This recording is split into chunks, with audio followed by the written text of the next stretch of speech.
Hello मी शर्मिली, आज आपण बघणार मस्त अशी चिंच गुळाची आमटी। त्यासाठी 3 डाळी एकत्र करून आपण स्वच्छ त्या धुवून घेणार आहोत।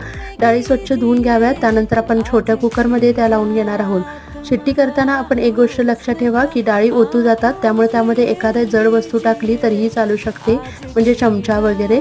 त्यामध्ये आपण डाळी लावतानाच आपण टोमॅटो आणि बारीक चिरलेला कांदाही ॲड केला आहे, हिंग, हळद आणि थोडंसं तेलही ॲड केलं होतं। 2 शिट्ट्या करून घेणार आहे मी डाळीला। त्यानंतर आपण आता त्याची फोडणी बघणार आहोत। फोडणीसाठी म्हणून जिरं मोहरी तडतडून घेतली, लसूण ठेचलेला तडतडून घेतला, त्यामध्ये बारीक चिरलेली कोथिंबीर, आता सर्व मसालेही घेणार आहोत। लाल तिखट घेतला आहे काश्मीरी, त्यामध्येच आपण कोल्हापुरी कांदा लसूण मसाला थोडासा ॲड केला आहे। हळद हिंग परत एकदा घेतला आहे। चवीनुसार मीठ मी आधीच ॲड केलं आहे। नंतर शिजवलेली डाळ ॲड करून हवं तेवढं पाणी आपण त्यामध्ये ॲड करून घ्यायचं। चिंचेचा कोळ घालायला विसरू नका, कारण कसं असतं डाळ थोडीशी ॲसिडिक असल्यामुळे चिंचेचा कोळ हा अत्यावश्यक आहे। त्यानंतर त्यामध्ये मी गुळही ॲड केला होता। कशी वाटली डाळीची